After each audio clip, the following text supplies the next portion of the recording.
A village outside Vidin in northwestern Bulgaria, April 2020. A man named Nikolai Sochev, 65 years old, sat on a low wall outside his house and counted the buses that no longer ran. His sons had left for Spain. His grandchildren had been born in Madrid. The road to the market town carried a school bus once a day, where it had once carried 4. The last bakery in the village had closed in 2015. Sochev had run a small waterproofing business for 30 years. He earned €250 a month before he sold it. He took a security guard job, paying $320. He told a Balkan reporter, in substance, "How can I ask for more? Is it normal for the calf to feed the cow?" His province had lost half its population since 1985. The mortality rate in some surrounding municipalities now matched countries living through chronic war. There had been no war. This is the story of what happened to Eastern Europe between 1990 and the present day. The story most Western viewers were told at the time was a story of liberation, markets opening, borders falling, a region rejoining the West. History shows something else. 20 million people walked out quietly over 30 years, without a famine, without a war, without a single dramatic moment to mark the loss. The largest peacetime migration in absolute numbers in modern European history happened while the world was looking somewhere else. Before we go any further, this is history, not financial advice. Do your own research. Step back to the spring of 1990. The Berlin Wall had fallen 4 months earlier. The Soviet system was dying. The borders of Eastern Europe were opening for the first time since 1945. 300 million people stood at the edge of a new world. A young factory worker in Sofia could now, in theory, board a bus to Madrid. A nurse in Cluj could now, in theory, take a train to Milan. The system that had held them in place for 2 generations had let go. The first to leave were the Soviet Jews. Between 1989 and 2006, roughly 1.5 million people left the former Soviet Union. About 979,000 went to Israel, 325,000 to the United States, 219,000 to Germany. Israel's population grew 19% in 8 years from this single wave. The next to leave were the war refugees. Between 1991 and 1995, the wars in the former Yugoslavia displaced over 2 million people. Bosnia alone lost roughly 770,000 citizens to flight. By the time the Dayton Accords were signed, these were the visible departures. The cameras saw them. Newspapers covered them. What came next was invisible. Romania did not fight a war. Bulgaria did not fight a war. Poland, Lithuania, Latvia, Moldova, Estonia, none of them fought wars. They simply began to empty. A young Romanian doctor finished her residency in Bucharest. She got on a plane to Hamburg and never came back. A Bulgarian welder loaded a small van with tools. He drove 1,500 miles to Spain. A Polish electrician boarded a budget flight to London. He told his wife he would return in 6 months. He returned 11 years later, for 2 weeks, to bury his father. The numbers, once they surfaced, were difficult to believe. The International Monetary Fund counted them. By 2012, 20 million people had left Central, Eastern, and Southeastern Europe, about 5.5% of the entire region's population in 1990. The IMF used the words unprecedented in speed, scale, and persistence. Romania lost 16% of its population. Bulgaria lost 23%. Lithuania lost 24%. Albania lost 28%. Latvia lost 30%. Bosnia lost 34% of its citizens to permanent immigration. Moldova lost 40%. 40%. For comparison, Ireland during the famine decade lost about a quarter of its population in 10 years. Norway during the Great Migration lost about a quarter of its young people across 40 years. Italy during the Great Migration sent 14 million people abroad over 45 years. The Eastern European wave matched all of them in absolute scale. The worst hit countries matched them in proportion, and they did it without the trigger of starvation or war. Now, the profile the IMF analysts looked at who actually walked out the door, 3/4 were of working age. The share of university-educated immigrants was higher than the share of university-educated stayers in almost every country. This was not a flight of the desperate. This was a flight of the prepared. The doctors, the engineers, the nurses, the accountants, the young women with computer skills, the men who could weld a frame straight on the first attempt. Each one of them carried something that had been paid for by their home country. A medical degree from Cluj cost the Romanian state somewhere between $100,000 and $300,000 to produce. The doctor finished her training and walked it across a border. The investment paid by Romanian taxpayers became a gift to the German healthcare system. By 2020, 28% of all Romanian doctors had immigrated, 24% of all nurses, 47,000 nurses, gone. 25,000 doctors, gone. The hospital in Cluj alone lost 571 specialist physicians in 5 years. Romania's Ministry of Health stopped publishing the figures because the figures were a kind of obituary. In Bulgaria, the bleed went deeper. The country today has 4.2 nurses per 1,000 people, against a European Union average of 8.5, almost half. The average Bulgarian nurse is 53 years old. A third of every new graduating class leaves on qualifying. 3/4 of the country's general practitioners are projected to retire by 2040. There are villages in northwestern Bulgaria where the nearest doctor is in another country. The Italian families who hired them gave them a name, bidanti, care workers. By 2022, 131,000 Romanian women alone were working in Italy's domestic care sector. Roughly 1 in 5 of every domestic worker in the entire country. A grandmother in Milan had clean sheets, a cooked meal, and someone to call when she fell.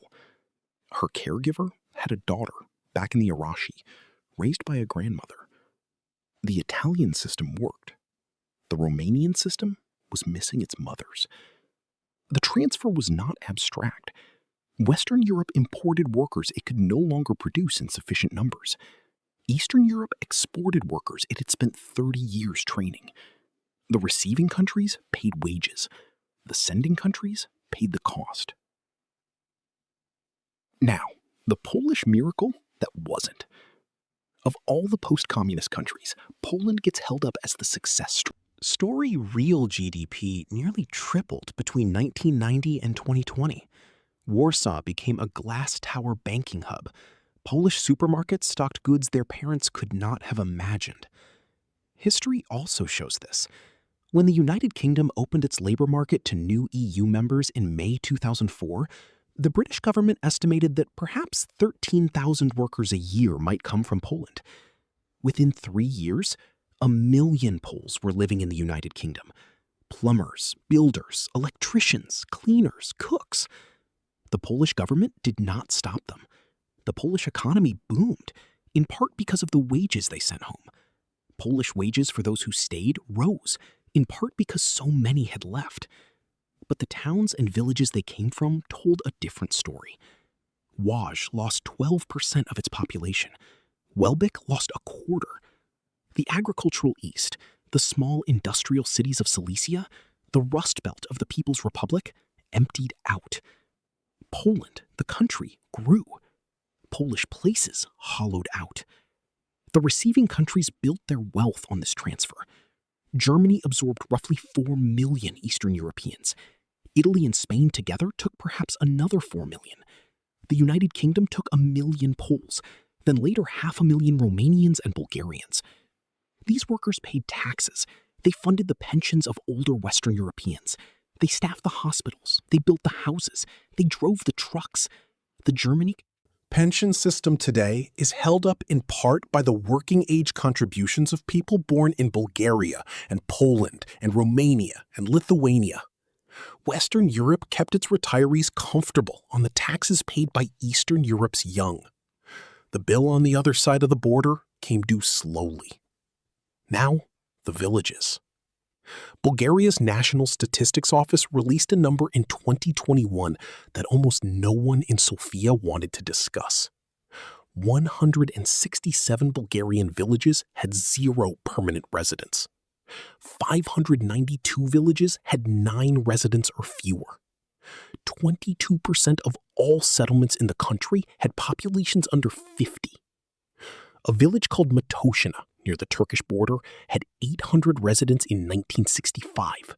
By 2020, 2 people lived there. A village called Rilla had 1,400 residents in the 1940s. By 2019, 30. In Latvia, the Latgal region in the east lost 17% of its population in the 10 years from 2011 to 2021. Roughly 52,000 people. Property values in some towns fell so far that local authorities began offering houses to anyone willing to live in them and pay the heating bill. In Lithuania, a town called Visaginas had been built in 1975 to house the workers of the Ignalina nuclear plant. At its peak, it held 33,000 people. The plant shut down. Average age was 55. A young engineer in Visaginas told an American magazine in substance, "Our city will always be a nuclear age monument, but it will not support the life of our residents. These are the visible scars. Empty villages, empty towns, half-empty cities. They look from a passing car like neglect. They are not neglect. They are the tracks left by 20 million people walking out." Now, the children. The Romanian Soros Foundation in 2007 counted them. 115,000 secondary school students in Romania had at least one parent working abroad. 35,000 had both parents abroad. They lived with grandparents, with aunts, with neighbors. Some lived alone. Romanian newspapers gave them a name: the Strawberry Children, after the strawberry farms in Spain where so many of their mothers had gone to work. Other writers used a starker name: Euro Orphans. In Moldova, the count is roughly 100,000. In Ukraine, before the war, 200,000. The grandmothers raise them. The mothers send money home and a video call on Sunday. A Moldovan psychologist who has worked with these children told a French journalist, "In effect, the pattern is consistent insecurity, a feeling of abandonment, a lack of affection, no remittance." Can replace a young Moldovan woman named Ora Mutuk, raised by grandparents until she was 4, and then by her father after her mother left for Moscow. She said it directly. Her mother promised dolls. Ora did not care about the dolls. She just wanted her mother to stay. There are 40,000 children in Romania today whose parents have been working abroad for so long that the children are functionally being raised by an entire generation of grandparents. The grandparents do their best. They are 70 years old, they're tired, they are alone. The transfer cannot be undone with money. Now, the bill. The IMF in 2016 ran the numbers on what this had cost the sending countries. Cumulative real GDP for the entire region was about 7 percentage points lower in 2015 than it would have been without the post-1995 immigration. The fund projected the gap would widen further by 2030. Translated into per capita terms, the catch-up to Western European living standard stalls without the immigration. The region was on track to converge to 74% of Western European GDP per capita by 2050. With it, 60%. 14 percentage points of convergence lost for good. The Bulgarian numbers are starker. Roughly 510,000 working-age Bulgarians pay pension contributions in Germany, Spain, and the United Kingdom today. That is equivalent to 1 in 6 of every worker still in Bulgaria. The Bulgarian pension system runs a deficit of roughly $1.9 billion a year. The math is not complicated. The country that trained these workers does not collect the taxes they pay. The country that hires them does, and it will continue to do so until the workers retire, at which point they will, in many cases, retire in the country that hired them, draw a Western pension, and use Western healthcare. The transfer is not just of labor. It is of an entire human life. Cycle of value. Now the political fallout. Aging societies vote in different patterns than young ones. The European Bank for Reconstruction and Development released a study in 2025 showing that across post-communist Europe, the median voter is now about 2 years older than the median adult.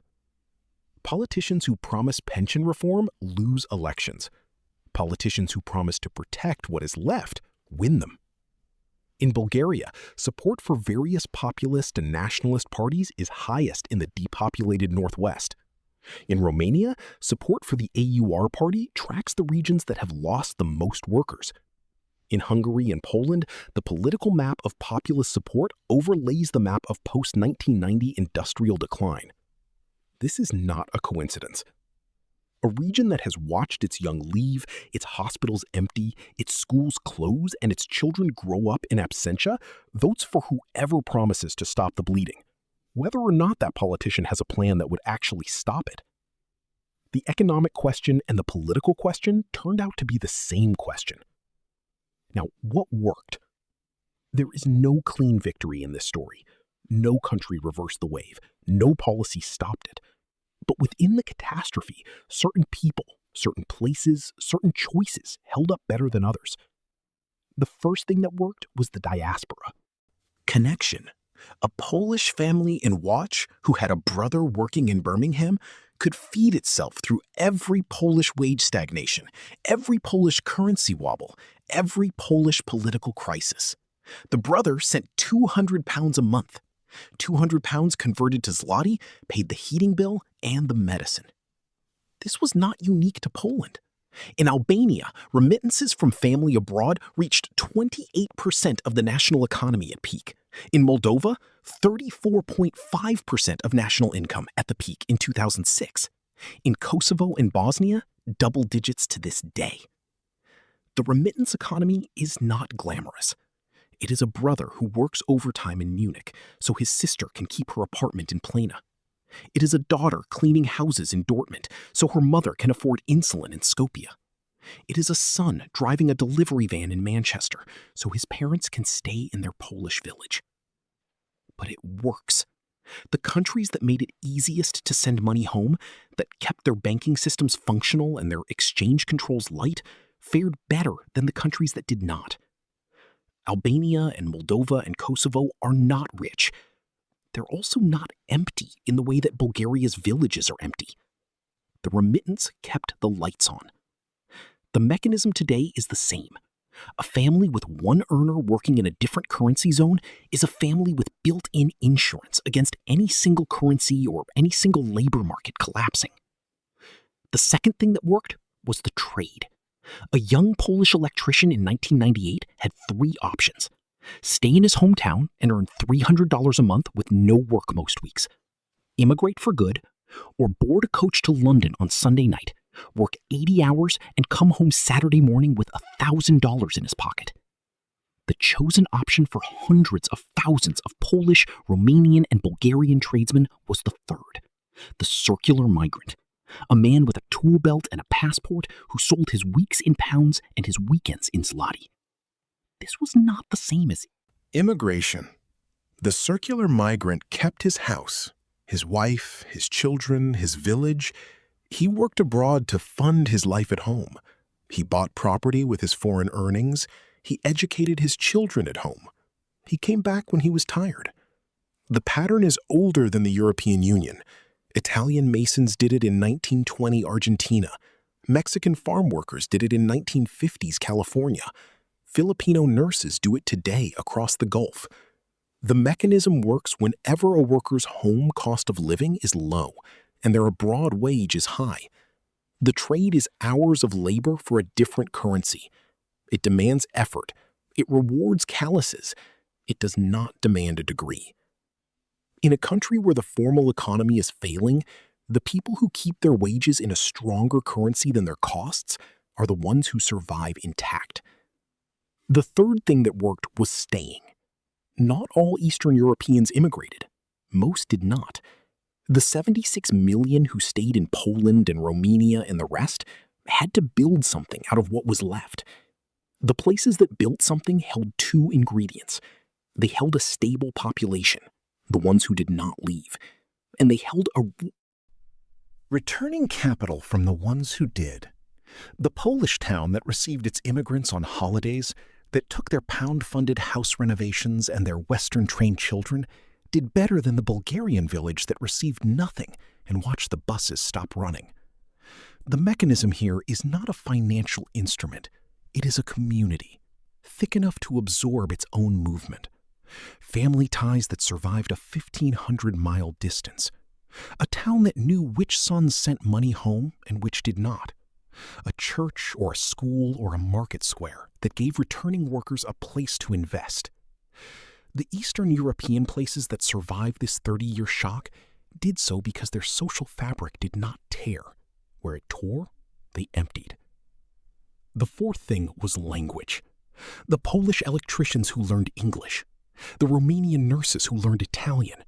The Bulgarian engineers who learned German. They earned more, integrated faster, and sent home more. The ones who did not learn the local language earned less. They worked in Polish-only construction crews in West London, or Romanian-only farm gangs in Anderu. They stayed in worse jobs. They lost those jobs first when the economy turned. Languages turned out to be the cheapest portable asset in a generation built around portable assets. They cost nothing to acquire. They were impossible to confiscate. They moved with the worker across every border. The Romanian nurse who spoke fluent Italian earned 1.5 times what the Romanian nurse without fluent Italian earned. That wage gap landed in her account every month for 40 years of working life. The fifth thing was real assets, at home. Take the Polish villager who sent her son to England. She used his remittances to buy 2 more hectares of land. Her family's wealth held intact through every Zloty wobble, every Polish banking scare, every European political shock. The Polish villager who sent her son to England and used his remittances to buy stock in the Warsaw Stock Exchange watched half of it evaporate in 2008. This is the oldest lesson in Eastern European financial history. Land is local. Land is concrete. A government can devalue a currency. It can freeze a bank account. It cannot devalue a hectare of farmland or a small house in a market town. The land does not care which currency is in fashion. The house does not care which government is in office.